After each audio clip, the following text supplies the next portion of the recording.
The scent of expensive cologne and cigar smoke always arrived before the men did. I learned that during my first week at Caviar and Crown, the kind of restaurant where a single bottle of wine cost more than my monthly rent. The kind of place where I didn't belong. Not really. Not as a guest, anyway. But as a server in a crisp white shirt and black slacks, I could slip between tables like a ghost, refilling crystal glasses and clearing gold-rimmed plates while remaining utterly invisible to the people who mattered. That particular Thursday night, the autumn rain hammered against the floor-to-ceiling windows, turning Manhattan into a blur of yellow taxi lights and dark umbrellas. My feet ached in my cheap flats. I'd been on them for 9 hours straight, covering someone else's shift because I needed the money. I always needed the money. Between my studio apartment in Queens, my mother's medical bills, and the student loans that followed me like shadows, I existed in a constant state of barely keeping my head above water. "Table 12 needs attention," Marcus, the floor manager, hissed as he passed me. His eyes flicked toward the corner booth, the one we kept reserved for special guests, the kind who didn't make reservations because they owned half the city. I grabbed a fresh bottle of Stolichnaya Elite from the bar, its glass cold against my palm, and made my way across the dining room, my reflection caught in the windows.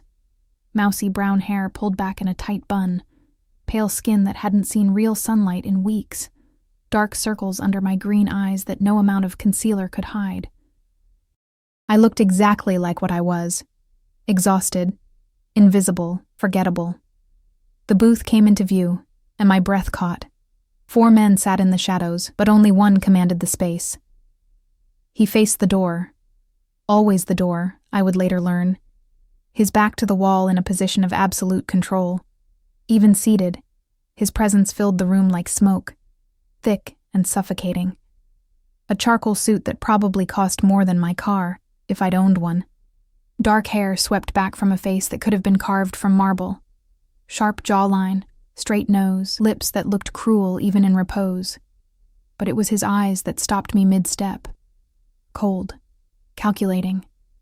The pale gray of winter ice, and just as unforgiving. 2 men flanked him like bookends. Security, obviously. Broad shoulders, dead eyes, hands that rested too casually near their jacket lapels. The 4th man, younger and nervous, sat across from the boss, sweating despite the restaurant's perfect climate control. I approached with the bottle, my service smile firmly in place. "Good evening, gentlemen. May I—" "Nakonec tu," the boss said, not looking at me. Finally. His voice was surprisingly soft, almost gentle, which somehow made it more dangerous. He spoke in rapid Russian to the nervous man, words I understood perfectly but wasn't supposed to. "Etot, idiot, dumayet, что я не знаю о jego malenkich sekretach." This idiot thinks I don't know about his little secrets. The nervous man's face went white. I stood frozen, the bottle growing warm in my grip. My grandmother's voice echoed in my memory. Her bedtime stories told in the language of her homeland, the private world we'd shared before she died. I hadn't spoken Russian in years, not since I'd scattered her ashes in Brighton Beach. But I understood every word.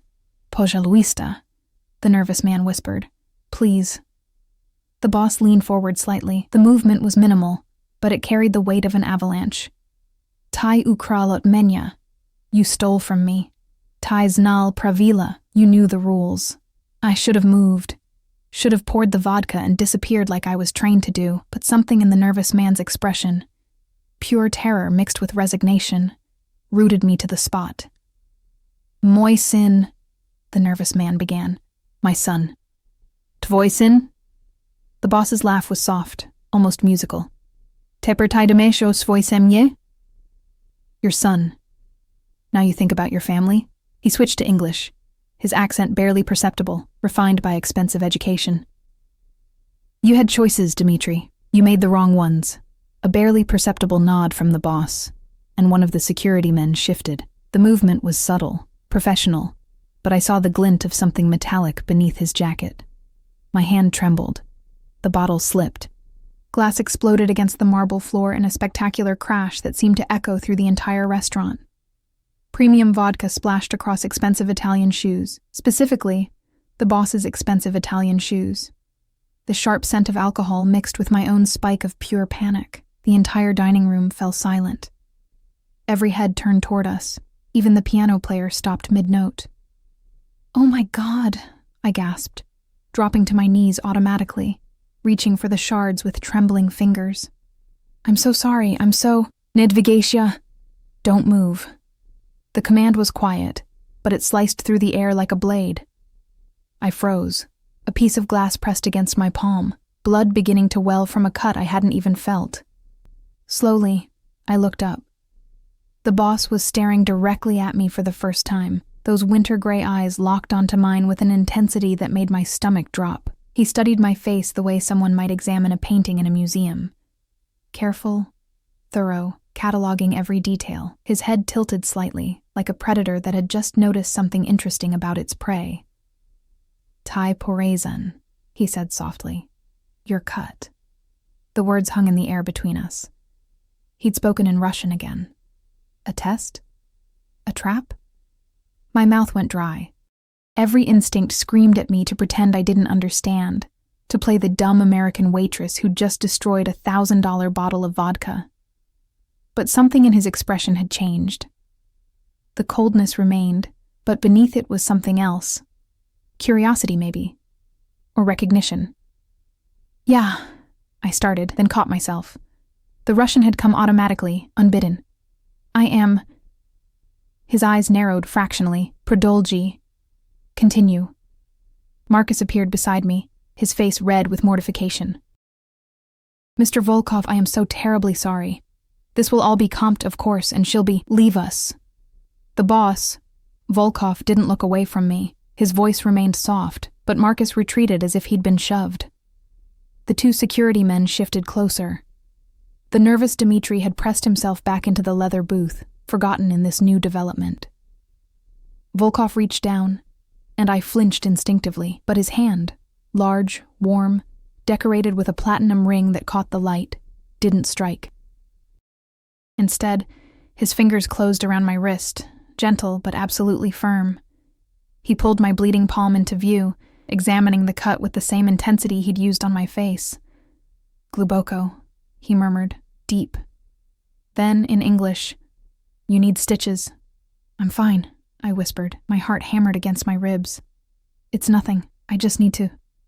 "Tai ponimesh każdoje slovo, da?" He interrupted, still holding my wrist. "You understand every word, don't you?" The question wasn't really a question. The trap had already sprung shut. I just hadn't realized I'd stepped into it. I met his eyes. Probably the stupidest thing I'd ever done. "Da." "Yes."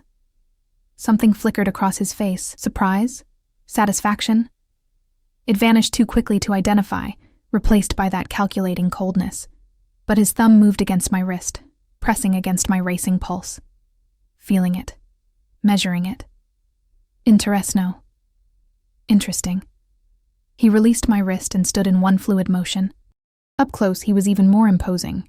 Easily 6 feet tall, broad-shouldered, radiating the kind of power that didn't need to announce itself. He buttoned his suit jacket with practiced precision. "Mikhail, get the car." One of the security men disappeared immediately. I started to protest, still kneeling in broken glass and vodka. Volkov looked down at me, and for just a moment, I saw something predatory flash in those gray eyes. A wolf that had just found something unexpected in its territory. "You're bleeding on my shoes," he said calmly. "And you speak my language." His head tilted again, that same assessing gesture. "We're going to talk about why you were eavesdropping on a private conversation. And why..." His voice dropped lower, intimate and dangerous. "A little waitress from Queens who can barely afford her rent speaks fluent Russian." My blood ran cold. How did he know where I lived? How did he know anything about me? As if reading my thoughts, the corner of his mouth lifted in something that wasn't quite a smile. "You think I don't know everyone who works in my restaurant?" His restaurant. Oh God. Marcus reappeared with a first aid kit, his hands shaking as he tried to wrap my palm. Volkov made an impatient sound and took the gauze himself, his movements surprisingly gentle as he wound it around my hand. His fingers were warm, steady, absolutely controlled. "Sir, I can handle..." Marcus began. "Go finish with Dmitri," Volkov said without looking up from my hand. The words were casual, but they carried the weight of a death sentence. I glanced at the nervous man still trapped in the booth. Our eyes met for a fraction of a second, and I saw my own fear reflected back at me. "Don't," Volkov said quietly, drawing my attention back to him. "Don't look at him. He made his choices." He finished wrapping my hand and stood, pulling me up with him. I stumbled slightly, lightheaded from blood loss or fear or both. His other hand caught my elbow, steadying me. "You, however, you just made yours without even knowing it." The restaurant's front door opened, and I felt, rather than saw the man, Mikhail, return. "Car's ready, boss." Volkov's hand remained on my elbow, his grip just firm enough to communicate that running would be pointless. He guided me toward the entrance, past tables full of Manhattan's elite, who were all very carefully not staring at us. "I have to." I tried one last time, my voice barely a whisper. "My shift, my manager. I can't just—" "You don't work here anymore," Volkov said simply. We reached the door, and he paused, looking down at me with those winter eyes. Rain pounded against the glass beside us, and in the reflection, I saw what we looked like. A powerful man in an expensive suit, and a terrified girl who'd just shattered her entire life along with that bottle of vodka. "Почему ты боишься?" he asked softly, switching back to Russian. "Why are you afraid?" "Because you're dangerous," I wanted to say. "Because I understood what you said to that man. Because I saw what was going to happen to him. And now I'm a witness to something I was never supposed to see. But what came out was, "Я не хочу умереть." I don't want to die. For the first time, something almost human crossed his face. Not kindness. I would learn that Alexei Volkov was many things, but kind was not one of them. But perhaps interest. The way someone might look at a puzzle box they hadn't expected to find challenging. "No," he said, still in Russian, his thumb brushing across the bandage on my palm. "You're not going to die." He opened the door, and rain-soaked wind hit my face. A black Mercedes SUV sat at the curb, its windows tinted dark enough to hide anything, or anyone, inside. "But your old life did," he continued, his hand on the small of my back, guiding me forward into the storm. "The moment you understood my words and chose to stay listening instead of walking away." I stepped into the rain, my thin shirt soaking through immediately, and looked back at Caviar and Crown one last time. Through the window, I could see Marcus frantically gesturing to someone. See the other servers watching with wide eyes. See the booth in the corner where Dmitri sat alone now, his face in his hands. "What happens to him?" I asked, as Volkov opened the SUV door. He studied me for a long moment, rain running down his face without seeming to touch him. "You want to save him? A man you don't know, who stole money meant for his son's surgery to gamble in Atlantic City?" I hadn't known that, but it didn't change the fear in the man's eyes. Volkov made a sound that might have been approval or annoyance. "Get in the car, Devochka, little girl. We'll discuss your unexpected compassion somewhere warmer." I looked at the open car door, at the dark interior that promised either salvation or destruction. Behind me, the restaurant glowed warm and safe. Inside that SUV, Mikhail waited with the kind of patience that came from having done this many times before. "I could scream," I whispered. "You could," Volkov agreed. "But you won't." "How do you know?" His hand moved from my back to cup the side of my face, thumb tracing my cheekbone with unexpected gentleness. "Because you're curious," he said. "Because you've spent your whole life invisible, and for the first time, someone actually sees you." His eyes held mine, gray as smoke, as steel, as winter itself. "And because you're smart enough to know that the only way Dmitri walks out of my restaurant alive is if you cooperate." The trap clicked shut with perfect precision. I stepped into the car. The leather seats were butter-soft and still warm, as if someone had just vacated them. Mikhail slid into the driver's seat without a word, his eyes meeting mine in the rearview mirror. Flat, assessing, already calculating the fastest way to dispose of my body if necessary. I'd seen that look before, in my neighborhood, in the faces of men who dealt in commodities more valuable than money, secrets, fear, control. Volkov settled beside me, close enough that I could smell his cologne. Something dark and expensive, woody with notes of bergamot, close enough that his thigh pressed against mine in the confined space. He didn't move away. The SUV pulled smoothly into traffic, rain drumming against the bulletproof glass. I could feel it, the weight of the armoring, the way the vehicle moved differently than normal cars, heavier, protected, a fortress on wheels. Where are we going? My voice came out steadier than I expected. Somewhere private. Volkov pulled out his phone, one of 3 I could see in his jacket pocket, and typed something with quick, efficient movements. I don't discuss business in public. I'm not business. His eyes flicked to me, one eyebrow rising fractionally. No? Then what are you? A mistake. A witness. A girl who should have kept her mouth shut and her grandmother's language buried with her bones. Scared, I admitted. Good. He pocketed his phone and turned to face me fully, one arm draped across the back of the seat. His fingers played with a strand of hair that had escaped my bun, the gesture almost casual. Fear keeps you alert. Alert keeps you alive. We crossed the bridge toward Brooklyn, the city lights smearing across the rain-soaked windows like watercolor paint. My hand throbbed beneath the bandage, a steady pulse of pain that kept me grounded in reality. This was happening. This was real. Dmitri, I said suddenly, you said he could live if I cooperated. I said he could walk out of my restaurant alive. I kept my word. His fingers continued their lazy exploration of my hair. What happens to him after he walks out is another matter entirely. That's not fair. His laugh was soft, devoid of humor. Dmitri stole $70,000 from me, money that belonged to people who expect results. His son needed surgery, yes. Stage 4 neuroblastoma. Very tragic. The surgery was already paid for, by me. His hand moved to the back of my neck, warm and possessive. He took the money I gave him for his dying child and gambled it away, lost it all in 3 nights, then tried to steal more to cover his tracks. My stomach churned. I didn't know. Of course you didn't. You saw a scared man and assumed he was the victim. His thumb rubbed small circles at the base of my skull, a gesture that should have been soothing but felt like a claim of ownership. This is why you don't belong in my world, Maya. I froze. How do you know my name? Maya Catherine Volkov. He paused, watching my face. No relation, unless you're hiding more secrets. 26 years old, born in Brooklyn Methodist to Patricia Volkov, and a father whose name isn't on your birth certificate. Raised by your mother and your babushka, Ekaterina, who died 3 years ago from complications of diabetes. Each word felt like a violation, like he was peeling back my skin to examine what lay beneath. You graduated NYU with honors, art history, impractical but beautiful. Student debt, $83,000. You work 3 jobs, Caviar and Crown Thursday through Saturday, a coffee shop in Midtown Monday through Wednesday, and you clean offices on Sunday mornings.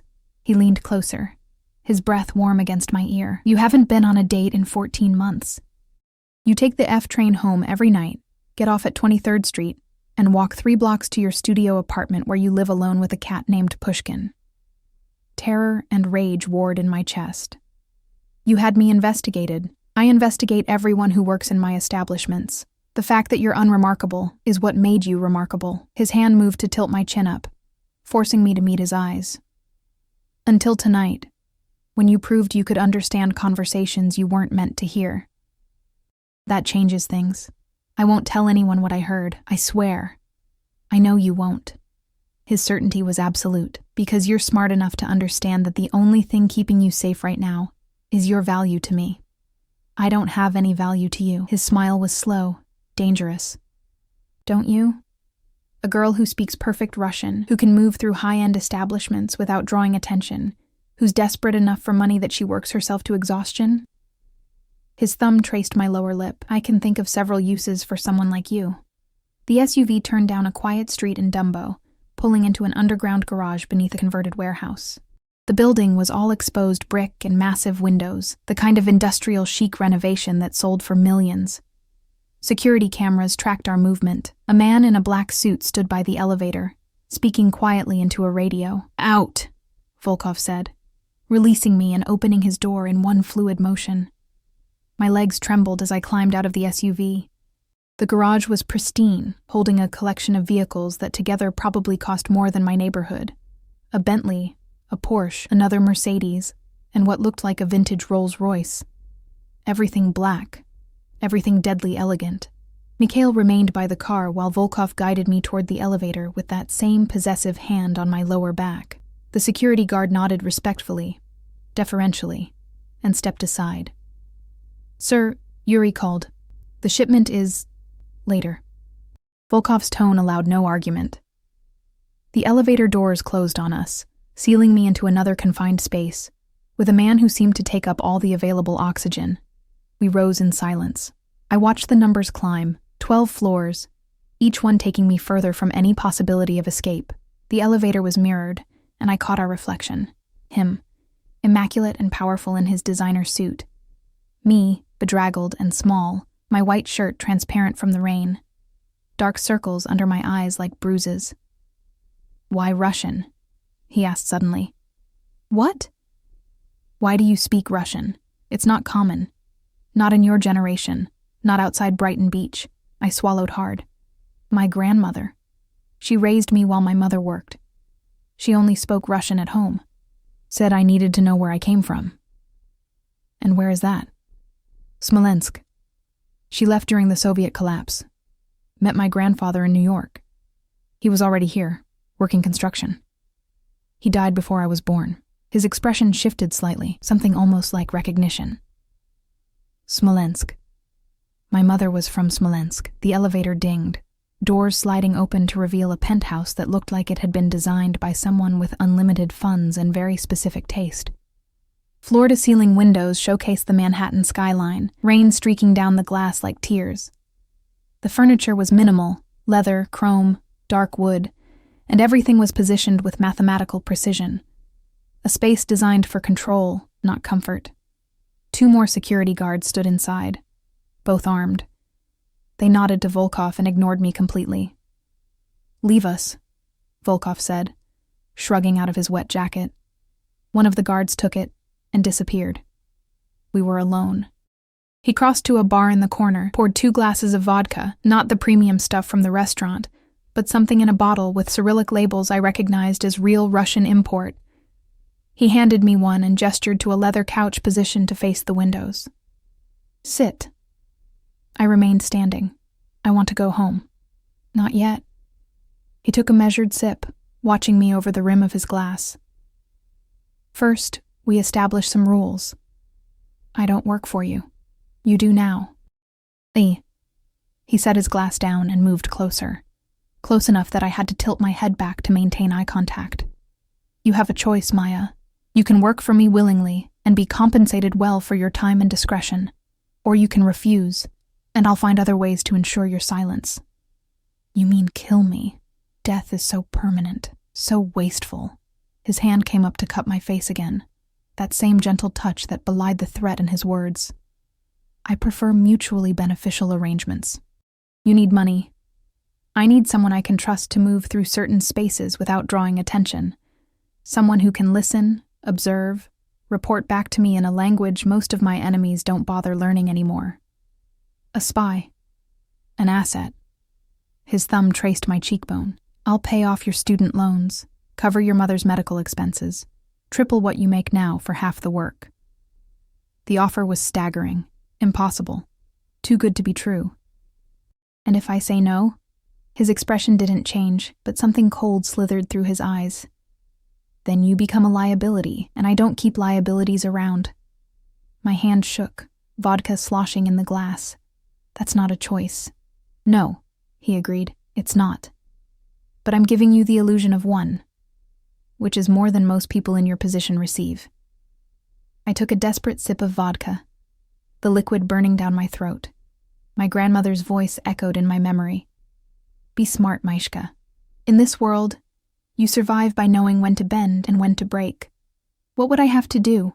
Satisfaction flickered across his face. "Attend certain events with me, high-end charity galas, restaurant openings, gallery showings, places where wealthy people gather and speak freely around the hired help. You'll watch, listen, and tell me everything you hear. That's it?" "That's it." He took the glass from my hand and set it aside, then captured both my wrists in his hands. His grip was gentle, but I could feel the strength coiled beneath it, the promise that he could hurt me if he chose. But there are rules. You don't speak of what you hear or see. Not to friends, family, the police. No one. You don't ask questions about my business beyond what's necessary for your tasks. And his voice dropped lower, more intimate.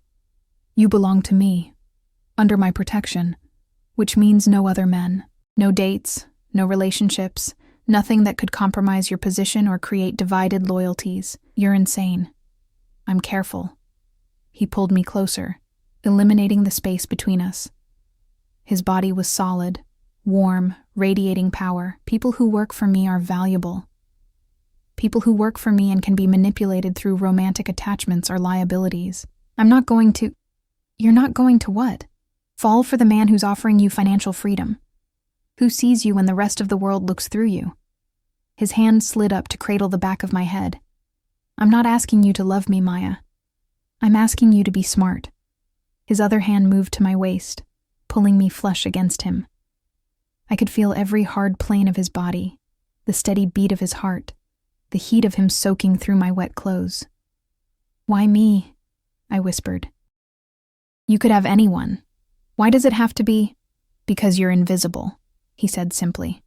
Beautiful in a way people don't notice until they really look, educated enough to move in elite circles, but desperate enough to need what I'm offering. And his fingers tightened in my hair, because you remind me of someone I lost. The admission surprised us both. His jaw tightened, as if he'd revealed more than intended. Who? That's not your concern. He released me abruptly and stepped back, his mask of control sliding back into place. You have until Monday to decide. I'll have Mikhail drive you home. You'll find your student loan account paid off by morning. Consider it a signing bonus whether you accept or not. I stared at him, my mind reeling. Why would you pay my loans if I haven't agreed? Because now you owe me regardless of your decision. And because... He picked up his phone, already moving on to the next thing, dismissing me. I want you thinking about what your life could be with my resources behind you. The elevator dinged. Mikhail had returned, standing silently by the open doors. Go home, Maya. Volkov didn't look up from his phone. Feed your cat. Sleep. Think about whether you want to spend the rest of your life exhausting yourself for scraps, or if you're brave enough to accept what I'm offering. I walked toward the elevator on numb legs. At the threshold, I turned back. He was watching me, phone forgotten, those winter gray eyes tracking my every movement. Dmitri, I said quietly. What happens to him? He has until tomorrow to return what he stole. If he manages that miracle, his son keeps his father. His head tilted. Does that satisfy your conscience? It didn't. But it was more mercy than I'd expected. The elevator doors closed, and I sagged against the mirrored wall, my reflection staring back at me with wild eyes and rain-soaked hair. My phone buzzed. A text from Marcus. Don't come back, you're fired. Then another notification. My banking app. I opened it with shaking fingers. Student loan balance, $0. A text from an unknown number. Sweet dreams, Meshka. Monday morning, 9 a.m. I'll send a car. A V. The elevator descended, carrying me back down to earth, but I knew with absolute certainty that I was already falling into something far more dangerous than gravity. I didn't sleep. How could I, when my entire world had been dismantled and reconstructed in the span of 3 hours? I sat on my threadbare couch with Pushkin purring in my lap, staring at my phone screen as if the numbers might change back, as if the zero balance might reveal itself as a hallucination brought on by stress and blood loss. But Saturday morning light filtered through my dusty window, and the balance remained, 0.00, $83,000, gone, just like that. My mother called at 8, her voice thin and tired from the overnight shift at the nursing home where she'd worked for 20 years. Masha, you sound strange. Are you sick? She was the only one who still called me by my Russian name. Everyone else used Maya, easier, more American, less likely to mark me as other. I'm fine, Mama, just tired. You work too much, like your babushka, always working. A pause, then softer. I got a call from the billing department at Mount Sinai. They said my account is paid in full. Did you... Masha, please tell me you didn't do something foolish. My throat constricted. The medical bills. Nearly $40,000 for her diabetes treatment. The complications. The hospital stays. I'd been paying them down at $200 a month, watching the interest accumulate faster than I could chip away at it. No, Mama, I didn't do anything foolish. Liar. Then how? I'll explain later. I have to go. I hung up before she could press further, before the weight of what I'd agreed to, what I was going to agree to, because we both knew I had no real choice, crushed the air from my lungs. The weekend passed in a blur of impossible stillness. I called in sick to the coffee shop, ignored Marcus's increasingly angry texts about the uniform I hadn't returned, and existed in a state of suspended animation. Saturday night, I searched Alexei Volkov's name on my laptop. The results were terrifyingly sparse. A few society page photos, him in a tuxedo at charity events, always with a different beautiful woman on his arm, never smiling. An article about his import-export business that had made him a fortune. Nothing about the Russian mob, nothing about violence or crime or the cold calculation I'd seen in his eyes. But the absence of information was more telling than any exposé could have been. Men like Volkov didn't accumulate that kind of power by being careless enough to leave evidence. Sunday morning, I cleaned my apartment with manic energy, scrubbing tiles that were already clean, organizing closets that held almost nothing. Anything to avoid thinking about tomorrow. About the car that would arrive at 9, and the choice I'd already made the moment I stepped into his SUV. My phone buzzed at noon. Unknown number. Wear something simple but elegant. You're accompanying me to a gallery opening. AV. My hands shook as I typed back. I haven't said yes. His response was immediate. Your mother's medical bills say otherwise. The car will be there at 8 p.m. I threw my phone across the room, watching it bounce off the couch cushions. Pushkin yowled and fled to the bedroom. He was right. God help me. He was right. Monday morning arrived with gray skies and the threat of more rain. I dressed in the only outfit I owned that might qualify as elegant, a simple black dress I'd bought for my grandmother's funeral, paired with the same tired flats I wore to every job. My reflection in the mirror looked haunted. Pale skin, hollow eyes, hair that I'd tried and failed to style into something sophisticated. I looked like exactly what I was. A girl playing dress-up in a world she didn't belong to. The car arrived at 8:55. Not the SUV from Thursday night, but a sleek black sedan with windows tinted so dark they looked like holes in reality. The driver was a different man, older, with salt and pepper hair, and eyes that had seen too much. Miss Volkov, he said, opening the rear door. I'm Victor. I'll be your primary driver. I'm not. I started to correct him, then stopped. Not his Volkov. Not yet. But the claim had already been staked, the brand already applied. The drive to Dumbo was silent.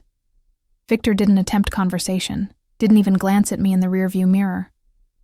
We pulled into the same underground garage, but this time he escorted me to a different elevator, one that required a keycard to access. Mr. Volkov is expecting you in his office, 12th floor.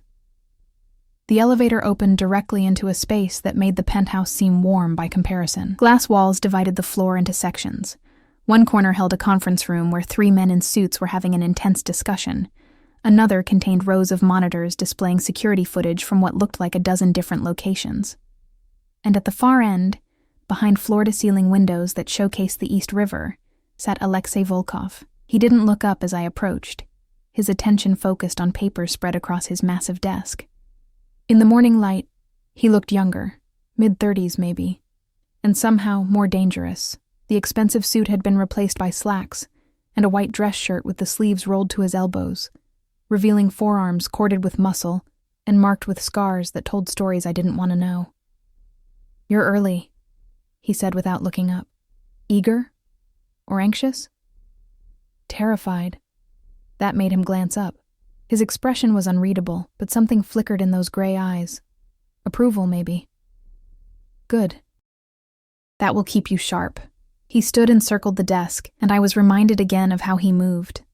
Economical, precise, like everything he did was calculated 3 steps ahead. He stopped in front of me, close enough that I had to tilt my head back. "Let me see your hand." I held out my bandaged palm. He unwrapped it carefully, examining the cut with the same focus he'd given his paperwork. The wound had scabbed over, angry and red, but healing. "It'll scar," he said matter-of-factly. "I have others." His eyes met mine. "Show me." "What?" "Your other scars. Show me." Heat crawled up my neck. "Why?" "Because I need to know what I'm working with, because scars tell stories, and I want to know yours." His hand caught my wrist. "Show me, Maya." The use of my name, not Maishka, not Miss Volkov, but Maya, somehow made it more intimate, more dangerous. With my free hand, I pushed up my left sleeve, revealing the pale line along my forearm. Broke my arm when I was climbing the fire escape to get away from... I stopped. From? My mother's boyfriend. He drank. The words came out flat, emotionless. Old wounds I'd long since stopped feeling. Babushka took care of me after that. He left. Volkov's thumb traced the scar, his touch feather-light. More. I turned my wrist, showing him the burn mark near my thumb. Grease fire at my first restaurant job. I was 16. More. There's a C-section scar on my abdomen, I said quietly. From when I was 22, I was pregnant. The baby. My voice cracked. She didn't make it. Placental abruption at 32 weeks. His hand tightened on my wrist, the only sign he'd heard something that mattered. The father? Gone before I even knew I was pregnant. One night stand with a grad student who made it clear I was a mistake. I pulled my hand back, wrapping my arms around myself. Can we not do this? No, I told you. I need to know who you are. He moved to a leather armchair by the window and gestured for me to sit in the matching one across from him. You've lost a child. That changes a person. It made me careful. It made you afraid. Not an accusation, just an observation. You stopped taking risks, stopped living, started just surviving. He wasn't wrong. After Lily, I'd named her even though she never breathed. I'd retreated into the safety of routine. Work, sleep, work again. No friends who might ask questions. No relationships that might lead to more loss. Just existence, grinding and gray. Why do you care? I asked. Because fear is useful, but it can also be a weakness. I need to know which one applies to you. He leaned back, studying me. Tell me about your grandmother. The shift in topic threw me. What about her? You speak Russian because of her. You loved her. What else? I swallowed hard. She was fierce. Survived Stalin's purges, the collapse, immigration. She worked in a factory here for 30 years, raised me when my mother couldn't, and never complained. Not once. My voice softened. She used to tell me stories, fairy tales from the old country, but darker, real. About girls who survived by being clever instead of just beautiful. Like Vasilisa the Wise, I looked up, surprised. You know the tale? My mother told it to me. The girl who outwitted Baba Yaga and claimed her own power. His lips curved slightly. I always preferred it to the ones where the princess just waited to be rescued. For a moment, something almost human passed between us. A recognition of shared history, shared culture. Then his phone buzzed, and the moment shattered. He glanced at the screen, his expression hardening. Dmitri is dead. My stomach dropped. What? They found him in the Hudson this morning. Bullet through the head. He said it with the same tone someone might use to comment on the weather. He didn't come up with the money, but you said... I said he had until tomorrow to return what he stole. He chose to run instead. Volkov pocketed his phone and stood. This is the world you've entered, Maya. Actions have consequences. Mercy has limits. I felt sick. I could have... What? Saved him? He moved to stand in front of me, his hand cupping my chin and forcing me to meet his eyes. You're not a savior. You're not even particularly powerful. You're a girl who happened to understand the wrong conversation at the wrong time, and now you're mine. The sooner you accept that, the easier this becomes. I'm not yours. No? His thumb traced my lower lip. Then walk away. Right now. Walk out that door. and I'll let you go. It should have been easy. It should have been automatic. Run from the monster, save yourself, survive. But my mother's medical bills were paid. My student loans were gone. And Victor was waiting downstairs to drive me to a life where I didn't have to count every dollar, every meal, every moment. I can't, I whispered. I know. He released me and checked his watch. Tonight, we attend the gallery opening. You'll wear the dress I had delivered to your apartment. What dress? Check your closet when you get home. It will fit. He said it with absolute certainty. You'll stay by my side, smile appropriately, and listen to everything said around us. Tomorrow, you'll report back what you heard. We'll do this twice a week until you're comfortable in those spaces, until people stop seeing you as remarkable and start seeing you as furniture again. And if I hear something bad, something illegal, then you tell me, and I handle it. His expression turned cold. You don't go to the police. You don't play hero. You survive, Maya. That's all I require. A knock on the glass wall. One of the men from the conference room stood there, his face impassive. Volkov nodded, and the man entered. Sir, the shipment from Brighton Beach is ready for inspection. I'll be down in 10 minutes. Volkov turned back to me. Victor will take you home. Rest. Eat something. You look half-starved. The car will pick you up at 7. I stood on shaking legs. Why are you doing this? Really? There has to be easier ways to get information. He was silent for a long moment, and when he spoke, his voice was softer than I'd heard it. You remind me of my sister, Katya. She spoke Russian the way you do, with that same Smolensk accent. That same mixture of strength and fragility. His jaw tightened. She died 3 years ago, killed by men who thought she was just a pretty face, not a threat. The admission hung in the air between us, heavy and sharp. I'm sorry, I whispered. Don't be, just stay alive. He moved to his desk, dismissing me. And Maya, wear your hair down tonight. You hide behind that severe bun. Stop hiding. The elevator doors closed on his office, on the world I was stepping into, and I realized with crystalline clarity that I'd just sold my soul to a devil who looked at me and saw a ghost. The dress was waiting for me when I got home, draped across my bed like a promise or a threat. Deep emerald green silk that caught the light and shimmered like water. Simple in design, sleeveless, fitted bodice, a skirt that would fall just below my knees, but unmistakably expensive. The kind of garment that cost more than 3 months of my old rent. A pair of heels sat beside it, black and elegant, exactly my size. He'd known. Somehow, he'd known my measurements, my shoe size, even the shade of green that would complement my pale skin and dark hair. I touched the fabric with trembling fingers. It felt like surrender. Pushkin wound between my legs, meowing plaintively. I'd forgotten to feed him, forgotten everything except the weight of Volkov's words. You're mine. The afternoon crawled by with agonizing slowness. I tried to eat, managed half a sandwich before my stomach revolted, tried to read, stared at the same page for 20 minutes without absorbing a single word. Finally, I gave up and stepped into the shower, letting scalding water pound against my skin until it turned pink. At 6:30, I began the transformation, hair washed and dried, falling in soft waves around my shoulders instead of scraped back into submission. Minimal makeup. I'd never learned to do more, just mascara and a touch of lipstick I'd bought years ago and never worn. The dress slid over my body like a second skin, fitting perfectly, impossibly. I looked in the mirror and barely recognized myself.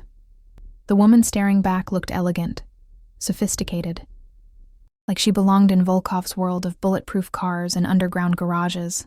But her eyes, my eyes, held the truth.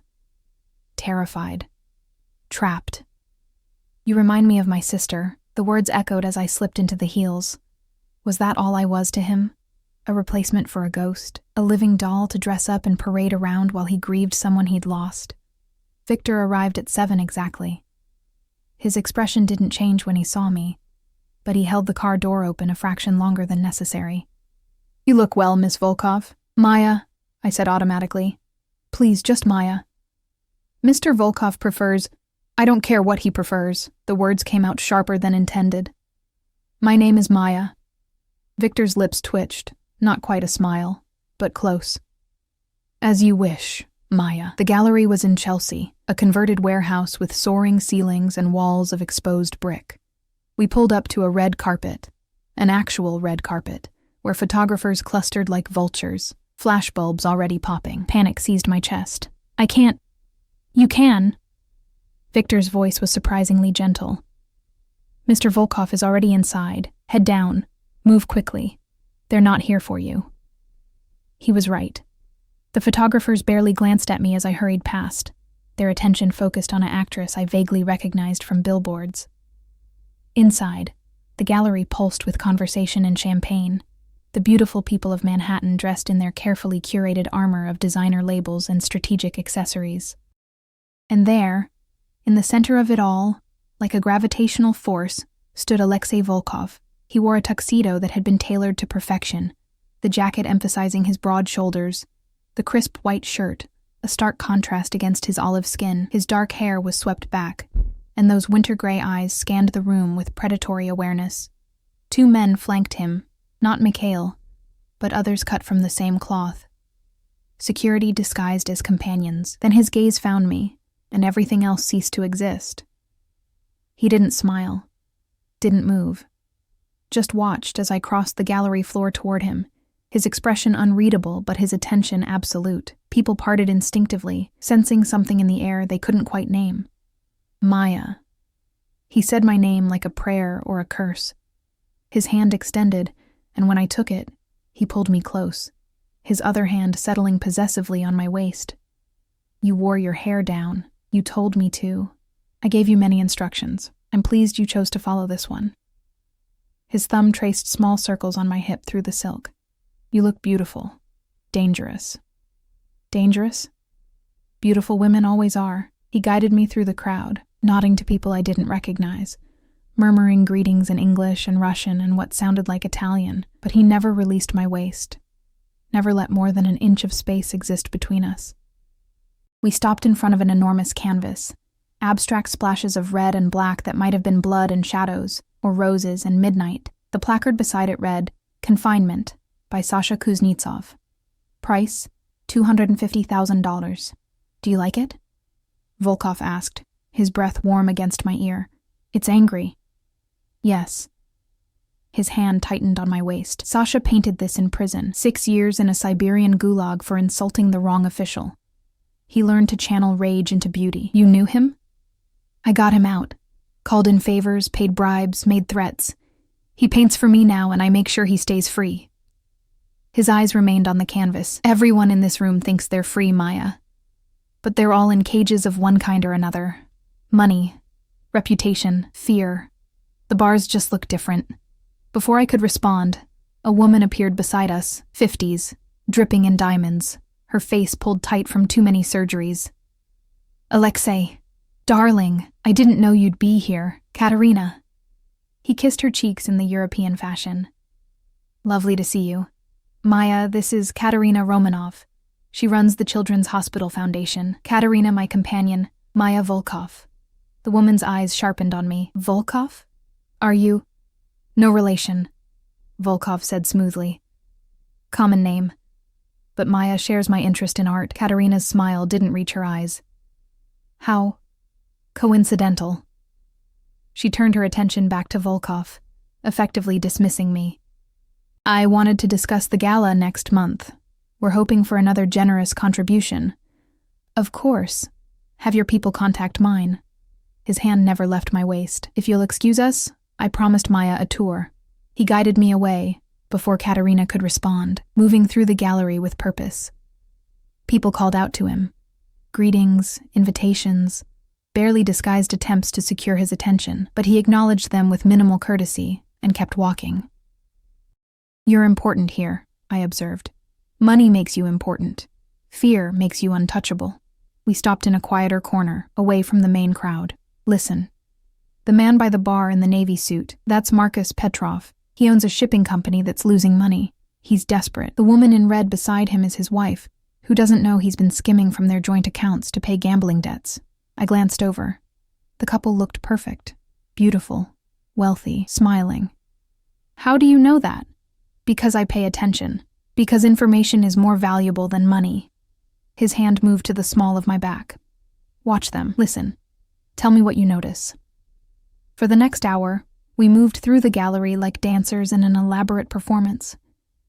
Volkov introduced me to bankers and politicians, artists and socialites, each conversation a carefully choreographed exchange, and I listened. I heard the banker mention offshore accounts in a tone that suggested illegality. Heard the politician's wife complain about that bitch from the Times who was asking too many questions about campaign contributions. Heard two men in corner discuss the shipment from Odessa with nervous glances over their shoulders. And through it all, Volkov's hand never left my body. Waist, lower back, once brushing against my neck in a gesture that made several women glare at me with open hostility. "They think I'm your mistress," I whispered as we moved toward the exit. "Let them think what they want." He guided me outside, where Victor was already waiting with the car. "You did well tonight. I just listened." "Exactly." We slid into the back seat, and Volkov pulled out his phone, typing notes with rapid efficiency. "The banker, Mitchell Grayson, he's about to be investigated by the SEC. The politician's wife was right to be worried about the Times reporter. And those men discussing Odessa are moving stolen art." "How do you know all this?" "Because I make it my business to know." He pocketed his phone and turned to face me fully. "You heard things tonight that could destroy careers, end marriages, put people in prison. That's your value, Maya. You're invisible enough that people talk freely around you, but observant enough to catch what matters. I don't want to destroy anyone. You won't. I will." His hand cupped my face, thumb tracing my cheekbone. "You're just the messenger. The weapon I wield is information, not innocence." The car pulled up to my building, shabby and worn compared to the gleaming towers of Manhattan. Volkov stared at it with distaste. "This isn't safe. It's what I can afford. Not anymore." He reached into his jacket and pulled out an envelope. "Lease agreement for an apartment in Brooklyn Heights. 2 bedrooms, secure building, doorman. Your name is already on it. You move in this weekend." I stared at the envelope like it might bite. "I can't accept that." "You can, and you will. I'm not having my asset living in a building with broken locks and no security." His tone brooked no argument. "Victor will help you pack on Saturday. The apartment is furnished." "You're controlling my entire life." "Yes." No apology, no justification, just flat acknowledgement. "That's the arrangement, Maya. I provide for you, protect you, and in return, you belong to me. Exclusively. I'm not a possession. Aren't you?"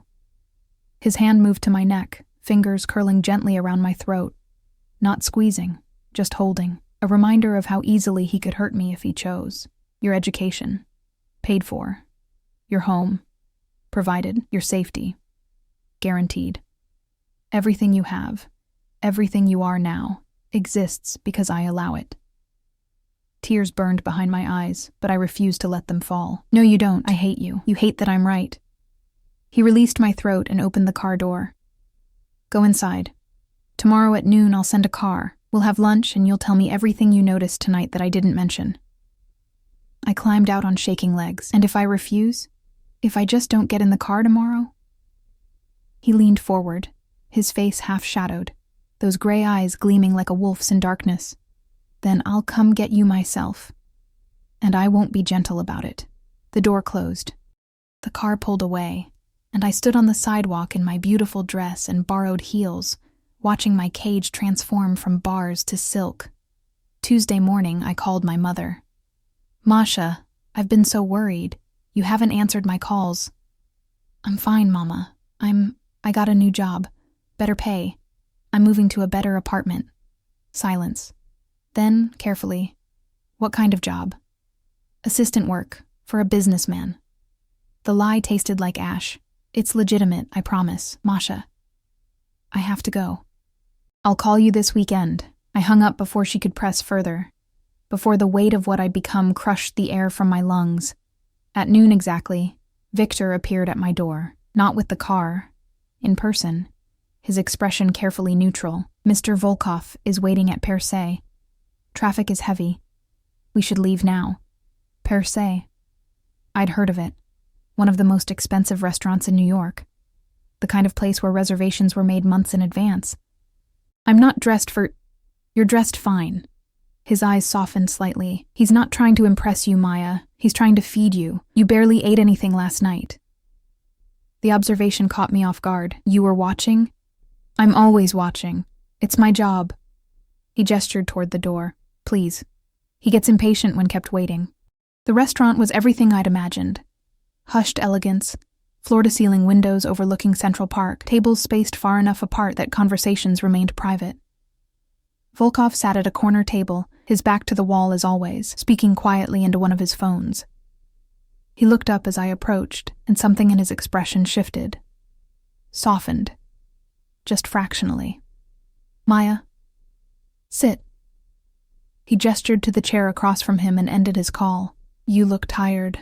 I didn't sleep. Neither did I. He poured water from a crystal pitcher, his movements precise. I was thinking about what you said last night, that you hate me.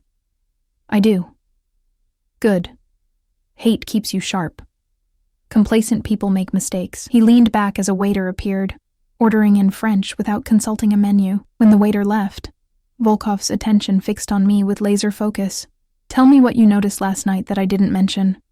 I took a breath and began reciting details I'd cataloged. The woman in the corner who'd been crying in the bathroom, mascara smudged, whispering into her phone about the test results. The young man who'd been watching Volkov all night with barely concealed hatred. The security guard who'd been sleeping on the job, head nodding by the fire exit. Volkov listened without interrupting, his expression growing more approving with each observation. Excellent. The woman, Irina Sokolov, wife of my competitor. She's pregnant, but not with her husband's child. The young man, Dmitri's son, actually. He blames me for his father's death. His jaw tightened. And the security guard will be fired by tonight. Dmitri's son was there? Yes. Anton, 23, medical student, suddenly fatherless. Volkov's expression was unreadable. He's right to blame me. I killed his father. The casual admission made my stomach churn. You said...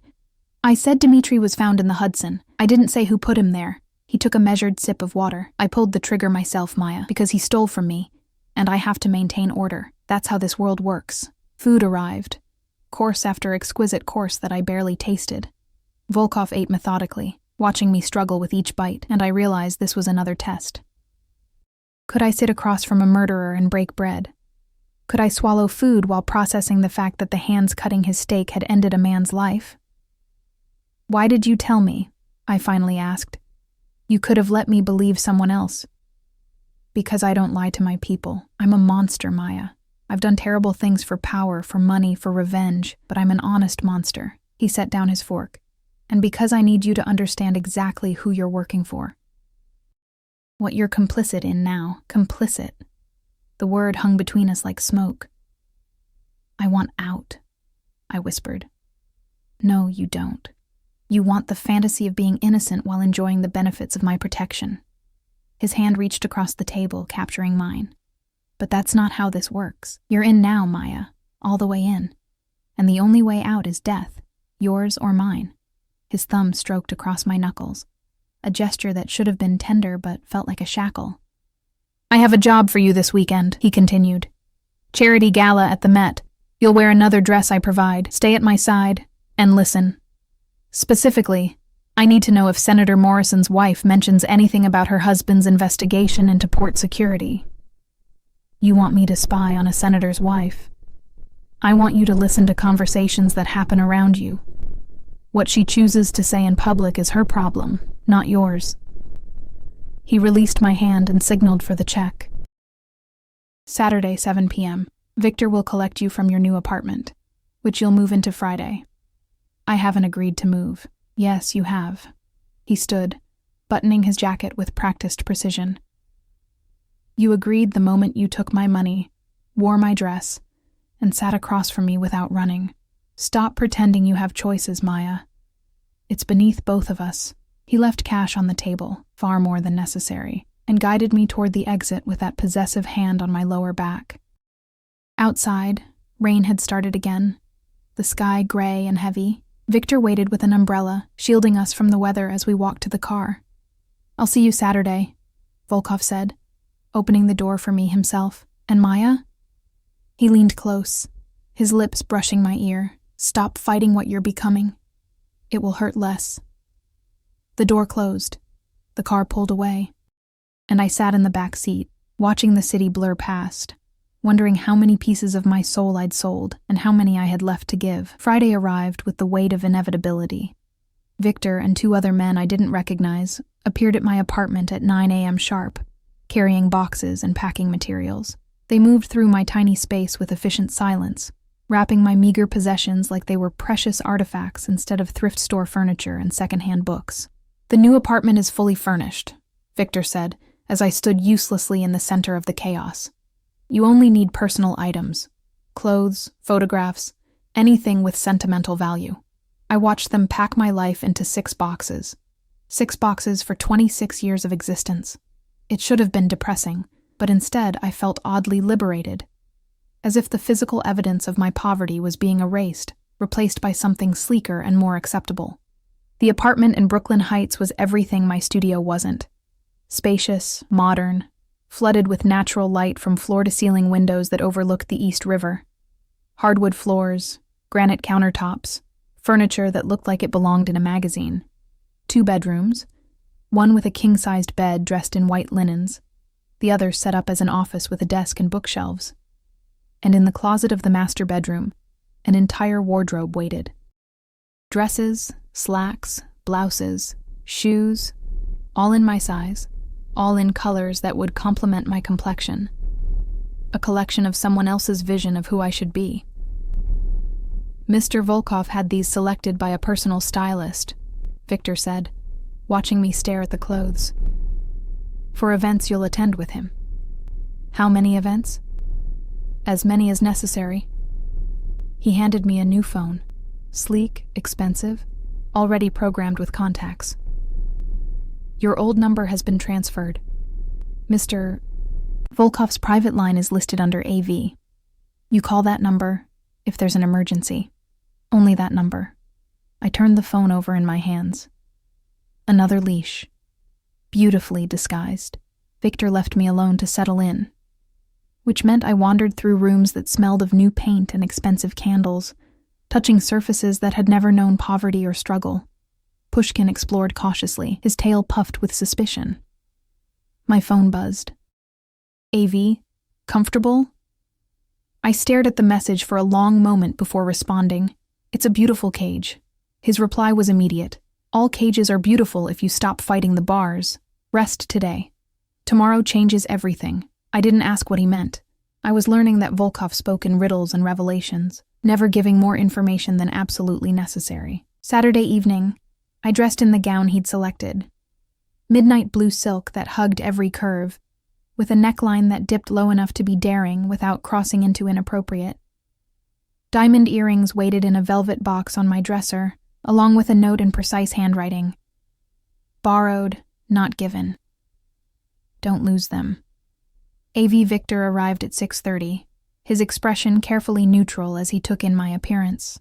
"You look like you belong," he said, and I couldn't tell if it was a compliment or a warning. The Met was transformed for the gala. Red carpets, ice sculptures, champagne fountains, women in couture gowns floated past on the arms of men in tuxedos, everyone playing their part in Manhattan's eternal theater of wealth and influence. Volkov waited at the top of the stairs, and when he saw me, something flickered across his face, hunger, possession, something darker I couldn't name. He descended the steps with predatory grace and took my hand, raising it to his lips. "Prekrasna," he murmured against my knuckles. "Beautiful. You're staring."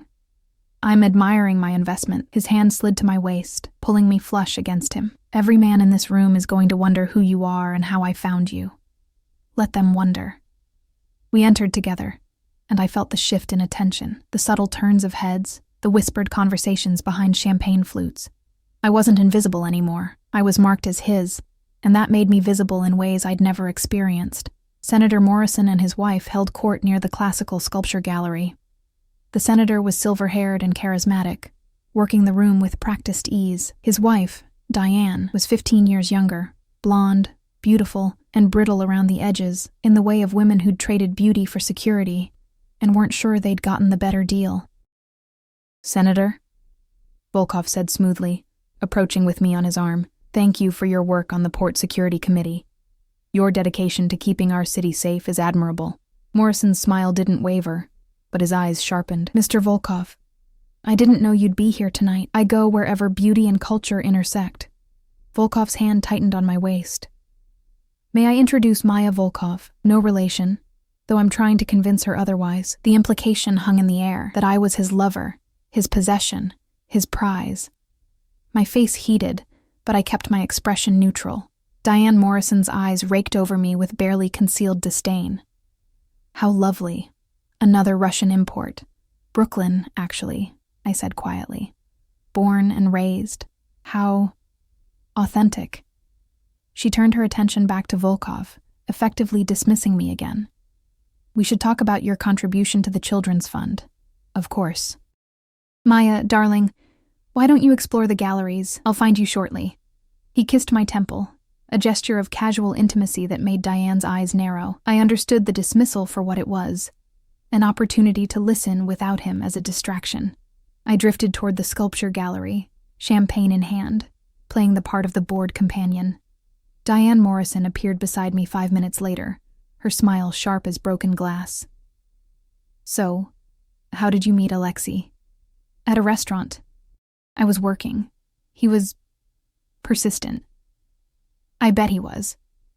She took a long sip of champagne. "Men like him always are. They see something they want, and they take it. Doesn't matter who gets hurt in the process." There was something bitter in her tone, something personal. "You know him well?" "Well enough to know he's dangerous." Her eyes found Volkov across the room, deep in conversation with her husband. "My husband thinks he can control men like Alexei.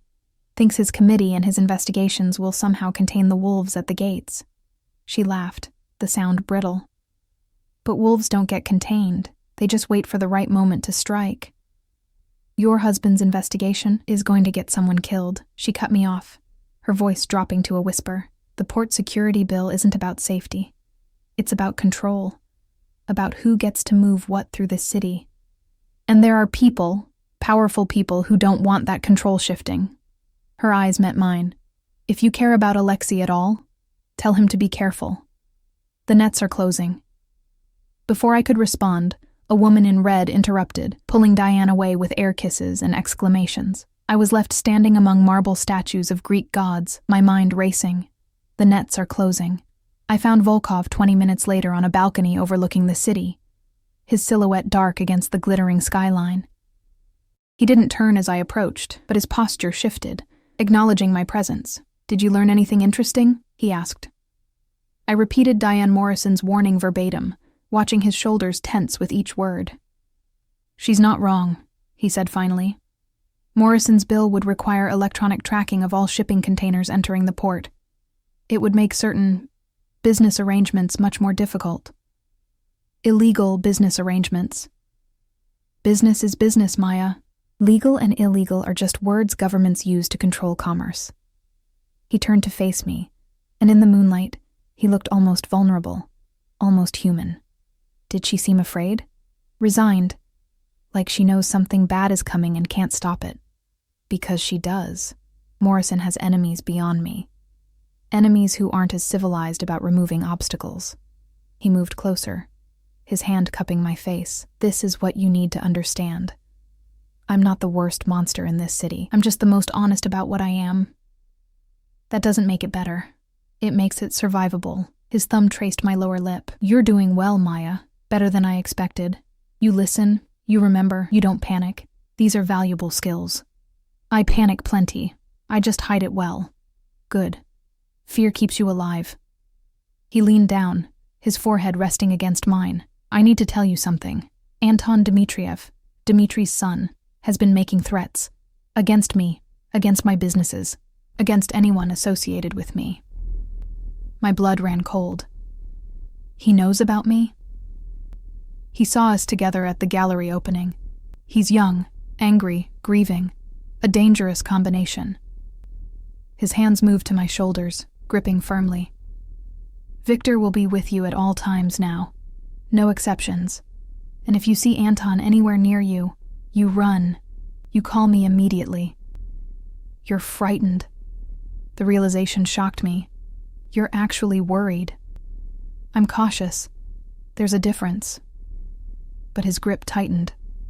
Anton has nothing to lose, which makes him unpredictable. Unpredictable is more dangerous than powerful. We stood on the balcony as the gala continued inside, the sounds of laughter and music drifting through the open doors, and for the first time, I saw past the cold control to the man beneath, someone who'd lost a sister, who bore the weight of violence and empire, who looked at me and saw a ghost he couldn't save but might be able to protect. Why me? I whispered. Really? Why did you choose me? Because you were invisible. Because you survived losses that should have broken you. Because... He stopped, jaw tightening. Because I remind you of Katya. No. His hand slid down to capture my wrists. At first, maybe. But now you're just you, Maya. Stubborn, compassionate, stronger than you believe. And that terrifies me more than Anton's threats ever could. Why? Because I can't afford to care about you. Caring creates weakness. Weakness creates openings. And in my world, openings get people killed. But his hands on my wrists were gentle. His eyes, usually so cold and calculating, held something warm and dangerous. Then let me go, I breathed. End this arrangement. Let me disappear. I can't. The admission seemed torn from him. I tried, these past few days. Tried to convince myself you were just a tool. Just another asset. But when I think about you in that shitty apartment with broken locks or walking home alone at night or... His voice cracked slightly. I can't let you go, Maya. Even if it's selfish. Even if it puts you in danger. You're a monster. Yes. You killed a man in cold blood. Yes. You're controlling my entire life. Yes. His forehead pressed against mine again. But I'm your monster now. And I protect what's mine. The kiss, when it came, wasn't gentle. It was claiming, possessive, tasting of champagne and desperation. His hands tangled in my hair, holding me in place as he devoured my mouth with an intensity that stole my breath. I should have pushed him away, should have fought, resisted, maintained some dignity. Instead, I kissed him back, because he was right. I had stopped fighting the cage, because somewhere between the terror and the silk dresses and the diamond earrings, I'd started to see the man beneath the monster. The boy who'd lost his sister, the immigrant who'd clawed his way to power. The wolf who looked at me like I was the only real thing in a world of beautiful lies. When we finally broke apart, both breathing hard, his eyes held a mixture of triumph and regret. This changes things, he said. Everything already changed. The moment I understood you're Russian, the moment I got in your car. No. His thumb traced my swollen lips. This is different, more dangerous. Before I could respond, Victor appeared in the doorway, his expression urgent. Sir, we have a situation. Anton Dmitriev is in the building. Security saw him enter through the service entrance 5 minutes ago. Volkov's entire demeanor shifted, from vulnerable to lethal in a heartbeat. Get Maya to the car. Now, take the private exit. What about you? I'll handle Anton. He pulled a gun from somewhere inside his jacket.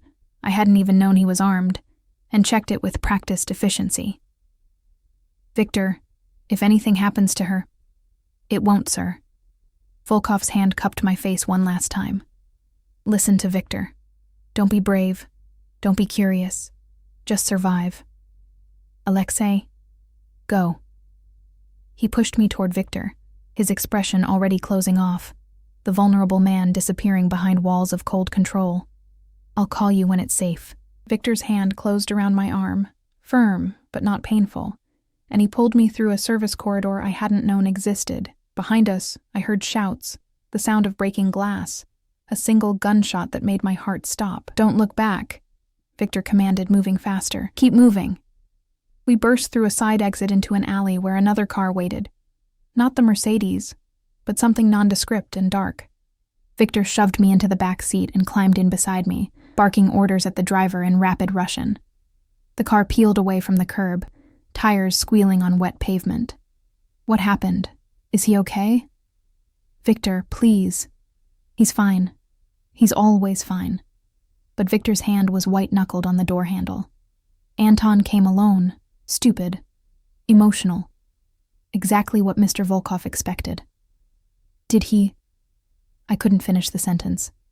Kill him? Probably not, Mr. Volkov doesn't kill children, even armed ones seeking revenge. Victor's eyes met mine in the darkness. But he'll make sure Anton understands that threatening what belongs to him has consequences, what belongs to him. We drove in silence, the city lights blurring past, until we pulled up to my new building. Victor escorted me all the way to my door, checking the apartment thoroughly before nodding. Lock everything. Don't leave until you hear from Mr. Volkov. I'll be outside. He paused at the door. He cares about you, you know. More than is wise. More than he's cared about anyone since Katya. That doesn't make this okay. No. Victor agreed. But it makes it real. And in our world, real is rare enough to be valuable. He left, and I locked the door with shaking hands. Pushkin wound around my ankles, oblivious to the violence and danger swirling in the world outside our fortress of steel and glass. My phone buzzed at midnight. AV. It's handled. Anton is alive but understands the consequences of threatening what's mine. Get some rest. Tomorrow we talk about what happens next. Me. What happens next? The response took longer this time.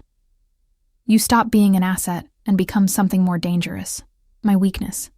My vulnerability. Mine. I stared at those words until they blurred. Until I wasn't sure if they were a promise or a threat. Maybe they were both. 3 weeks passed in a blur of gallery openings, charity galas, and whispered conversations. I learned to move through Manhattan's elite circles like a ghost, collecting secrets and trading them for Alexei's protection. The arrangement became routine, almost comfortable, in the way cages become comfortable when lined with silk. But everything changed the night of the Russian Heritage Foundation dinner. Alexei had been tense all evening, his usual control frayed at the edges, his hand on my waist gripped tighter than necessary. His eyes scanned the room with an intensity that made even hardened criminals nervous. Something's wrong, I whispered as we moved through the crowd. Senator Morrison's investigation is accelerating. He has evidence of shipments I can't explain away. Evidence that could put me away for 20 years. His jaw tightened. I need to neutralize the threat. You mean kill him? I mean make him understand that pursuing this isn't in his best interests. He guided me toward the balcony, away from listening ears. But there's another option. One I don't want to pursue. What option? He was silent for a long moment, his hands gripping the balcony railing hard enough to turn his knuckles white. Marry me. The words hung in the air between us. Impossible and inevitable. What? Marry me. Legally, officially. Become untouchable under spousal privilege. You can't be forced to testify against your husband. Any information you gather, any conversations you overhear, protected. He turned to face me, and his eyes held something raw and desperate. It's purely practical. A legal shield. Nothing more. That's insane. That's survival. His hands cupped my face. I'm running out of options, Maya. Morrison has me cornered. But if you're my wife, if everything you know is protected by law, you can't marry someone just to avoid prison. I'm not marrying you to avoid prison. His voice dropped. I'm marrying you because somewhere in the past month, you stopped being a tool and became necessary. Because I wake up thinking about your safety and go to sleep planning how to keep you close. Because... He stopped, jaw clenched. Because what? Because I love you, you stubborn, compassionate, infuriating woman.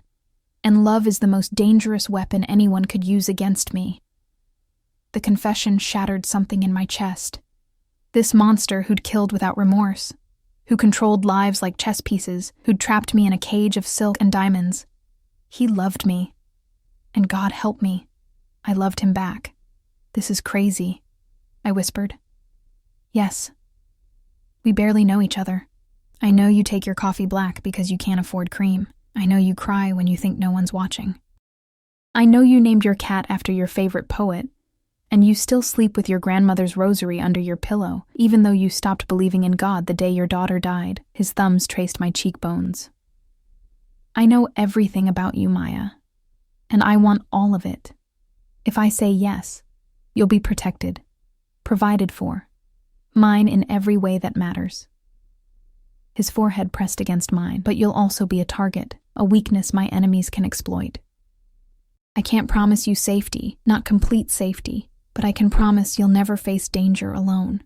I thought about my studio apartment with broken locks, about working 3 jobs and still drowning in debt, about the loneliness that had followed me since Lily died, the emptiness that nothing could fill.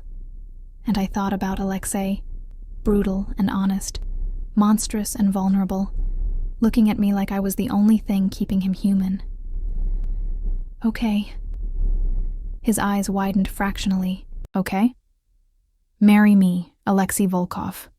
Make me your wife. Your weakness, your vulnerability. Make me yours. The kiss was different this time, softer, deeper, tasting of promises we'd both probably break but would die trying to keep. His arms wrapped around me, holding me like I might disappear, and I realized this was what safety felt like. Not the absence of danger, but having someone who'd stand between you and the wolves.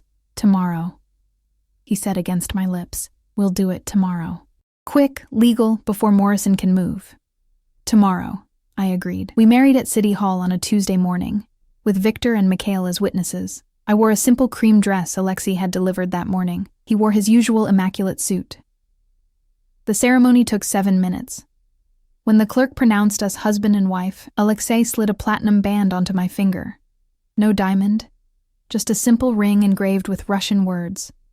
Moya Sudba, my destiny. It was Katya's. He said quietly, she'd want you to have it.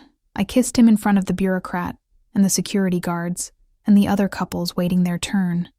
And for the first time in 3 years, I felt something other than numb.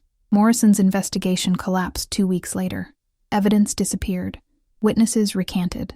The senator announced his retirement due to health concerns, and Diane Morrison filed for divorce.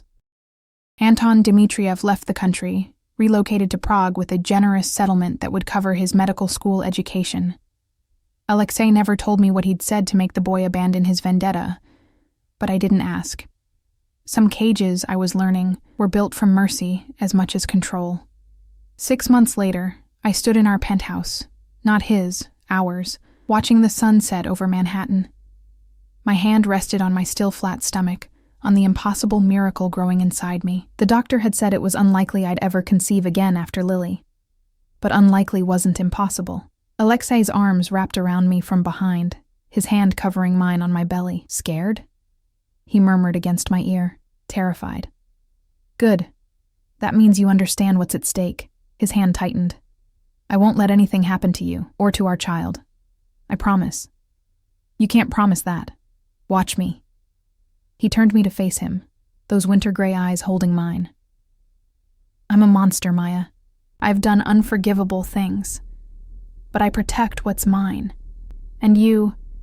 His hand moved to cut my face. You're everything.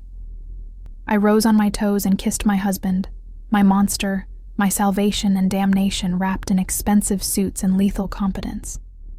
Outside, the city glittered with 1,000,000 lives, 1,000,000 stories, 1,000,000 cages people built and called freedom. But here, in Alexei's arms, I'd found something more dangerous than freedom. Belonging. And if that made me complicit in his sins, if that made me a monster too, then so be it. Some cages are worth keeping, some monsters are worth loving, and some surrenders feel like victory.